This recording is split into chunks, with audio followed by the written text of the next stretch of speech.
Dinagat Islands. Region 13, Okaraga Region. Capital, San Jose. Founded December 2, 2006. Area, 1,037 square kilometers. Population, 128,117. Ang probinsya ang ikapito sa may pinakamaliit na land area at ikalima naman sa may pinakakaunting populasyon. Kung inyong matatandaan, ay 2020 pa nang huli tayong mapadpad sa Caraga Region. At after nito ay matagal-tagal na ulit tayong makakabalik, kaya sulitin na natin. Ang Dinagat Islands, as the name suggests, ay isang lalawigan ng Region 13 na nakapwesto sa itaas at bandang kanan ng Mindanao. Actually, di lang iisa ang isla, kaya nga Dinagat Islands. Bukod dito sa main dinagat ay may mga kalat-kalat pang pulo, mostly sa kanluran. Tulad na lang nitong Hibusong at Polo sa norte, Kanihaan, Kanhanusa, Kotkot at Hagakhak sa gitna, at Unib, Sibanak at Lingig naman sa may bandang ibaba. Nasa ibaba din ng lalawigan ang Nonok Island.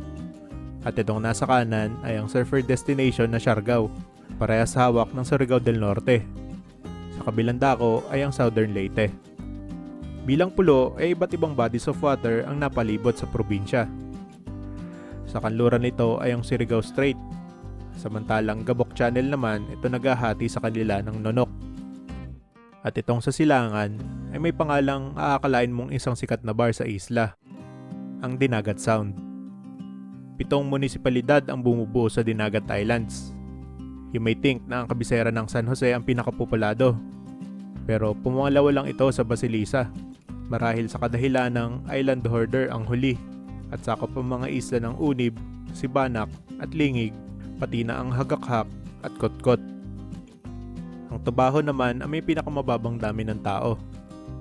In terms of land area ay doon nanguna ang kabisera. Well, nanguna sa paliitan. At Loreto na may sakop sa Hibusong at Polo ang pinakamalaki. Ang iba pang bayan ay ang Libho ang namamahala sa Kanihaan at Kanhanusa, Cagdianao ang sumunod sa Loreto as the largest municipality, at sa ibaba ng San Jose ang munisipalidad ng Dinagat. Mabundok na isla ang probinsya. Sa east side ito mas prominente, pero maging sa kanluran, kasama na ang kabisera, ay may mataas na kalupaan din. Although di pa rin naging ligtas sa malalakas na bagyo ang lalawigan, most notably Typhoon Odette noon lang 2021. Wala pang sariling airport ang Dinagat. Meron dito sa Nonok, pero as far as I know ay ginagawa pa lang ang tulay na tatawid sa Gabok Channel at di rin ata nag-host ng commercial flights ang paliparan sa kasulukuyan. Kaya ang madalas na option ng mga visitors ay sa airports ng Surigao o Butuan City, tapos barko o lancha pa Port of San Jose. Pero nadagdagan pa ng accessibility ang isla dahil nitong taon lang ay nagkaroon na rin ng biyahe mula Pitex, Parañaque sa pamamagitan ng Roro. Ang concrete backbone naman ng main island ay itong Dinagat Loreto Road na tinatahak mula, you guessed it, Loreto hanggang Dinagat. At pagdating sa timog ay magsasanga ang highway Pasilangan para sa mga pupunta naman ng Cagdianao. Kung inaakala nyo ang pangalan ng probinsya ay nagmula sa root word na dagat, ay tama kayo.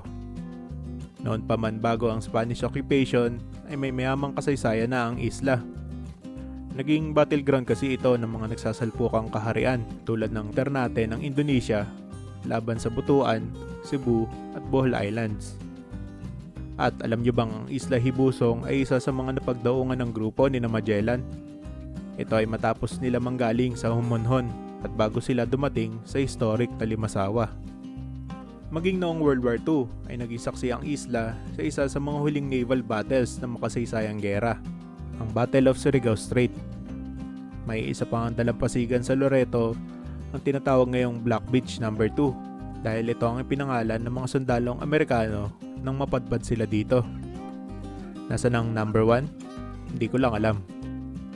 Kung inyong papansinin sa intro, aside sa isa sa mga pinakamaliit at may pinakamababang populasyon, ay isa din ang Dinagat sa mga pinakabatang probinsya. Sabihin na lang natin na pwede na magmaneho pero di pa pwedeng bumoto. Pero 4 years after ma-declare na probinsya, ibinawi ng Korte Suprema ang desisyon on the grounds pa din ng size at population. Kaya bumalik sa pagiging first district ng Surigao del Norte ang lalawigan hanggang October 24, 2012 kung kailan nirevise ulit ng kataas-taasang hukom ang desisyon. Kaya natin pinag-uusapan ngayon ang Dinagat Islands. Dahil nga mga naglayag mula Cebu, Bohol, Samar, Leyte at Surigao ang mga unang nakarating ng isla bago pa dumating ang mga Kastila, kaya magpahanggang ngayon ang majority ng dinagat nun ay pinaghalo-halo pa ding mga descendants nila. Maging sa lingwahe ay mapapansin ito. Malaking parte ng populasyon ay mga Cebuano o Boholano speakers. Samantalang itong malapit sa Nonok ay mostly Surigao naman ang mother tongue. At dito sa Hibusong Island ay kadalasang waray-waray ang salita. Dahil parte ng kasaysayan ng probinsya ay kailangan din natin banggitin ang PBMA o Philippine Benevolent Missionaries Association Incorporated. Ang organization ay itinatag noong 1965 na noong alkalde ng San Jose na si Ruben Ecleo Sr. Siya daw ay may kakayahang makapagpagaling ng iba't ibang sakit ayon sa mga miyembro nito at umabot pa sa mga karatig isla at probinsya ang mga turo ng leader. Sa pagpanaw ng Padre de Pamilya ay papalitan siya ng anak na si Ruben Jr. bilang tagapamahala ng organisasyon pati na din ang posisyon nito sa gobyerno. Pero noong 2002 ay masasangkot siya sa kasong parricide o pagpatay sa sariling asawa, pati na din sa graft and corruption noong 2006. A few years ago ay pumanaw na din si Junior at may mga ilang posisyon pa din sa gobyerno ang ibang kamag-anak ng leader. Ang founding celebration ng Dinagat Islands ay tinatawag na Bugkosan sa Isla Festival. Ang Bugkosan o Bugkos ay nangangahulugang pagkakaisa o pagsasama-sama. Isa sa main events ng kapistahan ay ang search for Princess Dina at Prince Gat na base sa isang folklore ng mga dinagat nun. Kahit mabundok na probinsya ay may mga ilang produktong agricultural pa rin dito tulad ng nyog at palay. Pero syempre dahil nga isla ay sa aquatic industry talaga mas kilala ang Dinagat Islands. Ilan sa mga nahuhuli sa dagat nito ay dilis, tamban, tsaka mga shellfish. Kaya naman makikita din ito sa kanilang mga delicacies. Sa dilis, ilan sa mga sikat na luto ay kinilaw o pinaksiwan. Sa shellfish naman, ay may mga nahuhuli din ditong spider shellfish o saang na may mga spikes kaya medyo pahihirapan ka muna bago mabuksan at makuha ang laman. Speaking of spikes, ay isa ding delicacy dito ang mga sea urchins na tulad ng saang ay konting hugas lang sa tubig alat ay pwede nang kainin ng hilaw. Kahit maliit, about bayan ng Dinagat Islands ay may pinagmamalaking natural wonders. Simulan natin sa Basilisa kung saan matatagpuan itong Lake Bababu na nakatago sa gitna ng kagubatan. Galing daw ang pangalan nito sa pinaikling baba ng buhaya. Ang Bababu daw ay isang halimbawa ng meromictic lake o may iba't ibang layers ng tubig na hindi naghahalo. Ang nasa ibabaw ay tubig tabang, samantalang ang nasa ilalim ay tubig alat. Siyempre, di naman papahuli ang kabisera na San Jose. Isang sikat na seaside tourist spots ng probinsya ay itong Bitaog Beach. Para sa dinagat, ay i-highlight natin itong sakop nilang isla na Kabilan. Sa palibot nito ay meron din iba't ibang beach resorts.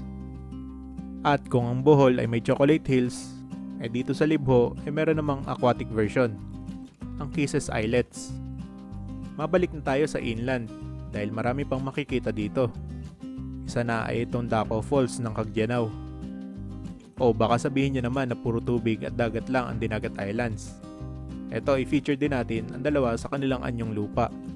Sa Tobahon nandyan ang hiking destination na Mount Palhi. Pero sa Loreto matatagpuan ang pinakamataas na peak ng isla, ang Mount Redondo. Dinadayo din sa bundok itong Bonsai Forest. Ang Redondo din daw ang natural habitat ng ilang species ng flora and fauna na endemic sa probinsya. And speaking of, dito na tayo magtapos. Mayabong ang biodiversity ng Dinagat Islands. Tulad ng sa Davao Oriental, meron din ditong sariling species ng pitcher plant, ang Nepenthes belii. At may isa ding islet na sakop ng probinsya na pinamamahayan naman daw ng isa pang uri na Nepenthes viridis. Isa namang species ng fauna na endemic sa isla ay itong dinagat bushy-tailed cloud rat na alam mong endemic sa pangalan pa lang. At pinamumugaran din daw ang lalawigan ng isang uri ng kwago na giant scops owl. Scientific name, Otus gournei. Noon namang 2017 ay may napadpad sa pampang ng Cagdianao na isang misteryosong sea creature na duguan at wala ng buhay. Tila may puting balahibo ito at mas malaki pa sa sasakyan. Marami agad ang nag-speculate na ito ay ang mythical na trangko, pero walang malinaw na ebidensya ng existence nito. Kaya mas kapanipaniwalang explanation ay ito ay isang naaagnas na balyena. Ang Dinagat Islands ay nababalot pa din ng misteryo para sa karamihan sa atin. Pero di ibig sabihin nito ay dapat na nating iwasan ang probinsya. Unti-unti ay pinapalakas na nila ang kanilang tourism industry at ginagawang mas accessible ang mga isla. I can think of at least 7 reasons kung bakit dapat nating bisitahin ang lalawigan. Now you know Dinagat Islands. Susunod, Guimaras.